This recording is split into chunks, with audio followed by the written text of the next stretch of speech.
আজকে আমি একটা ইলিশ মাছের রেসিপি শেয়ার করছি।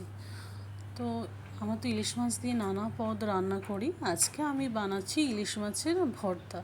মেনলি ইলিশ মাছের লেজ দিয়ে ইলিশ মাছের ভর্তাটা হয়, এবং ইলিশ মাছের লেজটি ভেজে ভালো করে সেটি বেছে নিতে হবে, কাঁটা বেছে নিতে হবে। তো এখানে দেখতে পাচ্ছেন যে আমি ইলিশ মাছ ভাজা নিয়েছি, ইলিশ মাছের লেজের একটা ভাজা নিয়েছি। তাতে পেঁয়াজ ভাজা আছে, নুন এবং শুকনো লঙ্কা ভেজে নিয়েছি, এবং খুব সুন্দর করে কাঁটাটা বেছে নিয়েছি।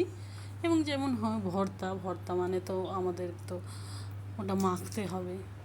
একটু নুনটা একটু দেখে নেবেন, কেননা আমরা তো মাছ ভাজার আগে নুন হলুদ দিয়ে ভাজি। তো ভর্তা যখন করবে নুনটা অল্প, মানে একটু কম দেবেন।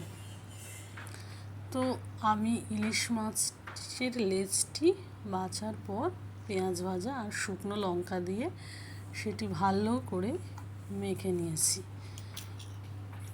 এবং আমার এটা প্রথম ইলিশ মাছের ভর্তা, আমি এটা প্রথম বানিয়েছিলাম এবং অপূর্ব খেতে হয়েছিল। আমার ছেলে খুব একটা ইলিশ মাছের ভক্ত নয়, পছন্দ করে না, তো তারও ভালো লেগেছে। এই ভর্তা, তার সাথে একটু আলু ভাতে আর ভাত, ব্যাস। আর মনে হয় না আমার কিচ্ছু লাগবে। তো বাড়িতে একবার ট্রাই করবেন। Thank you.